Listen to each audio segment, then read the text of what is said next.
جہاں تک آج ڈاکٹر روت کی وفات کی ایک برسی ہے، اینیورسری ہے،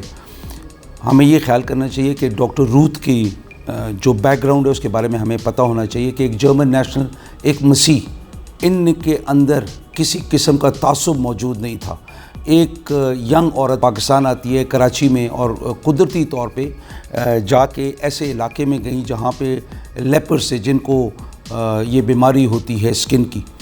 تو وہ جب وہاں پہ گئی انہیں دیکھا، انہیں اپنی پوری زندگی ڈیڈیکیٹ کی پاکستان کو، یہ دیکھے بغیر کہ یہ اکثریت مسلمانوں کا ملک ہے، لیکن انسانیت کا تقاضا یہ تھا کہ انہوں نے انسانیت کو مشکل میں دیکھا اور انہیں کام کیا۔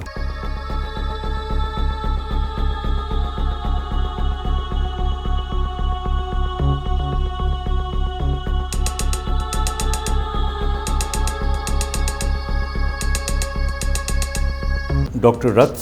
بیسکلی انہوں نے جو پاکستان کے لیے کیا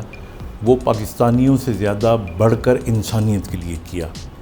کیونکہ یہ اللہ تعالیٰ کے کچھ خاص لوگ ہوتے ہیں جن کے ذمہ کچھ کام ہوتے ہیں، ورنہ آپ دیکھیں کہ ایک اتنی نوجوان ڈاکٹر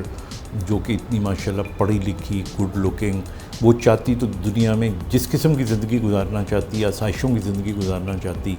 وہ پاکستان آتی ہے، یہاں پہ لیپریسی کے پیشنٹس کو دیکھتی ہے،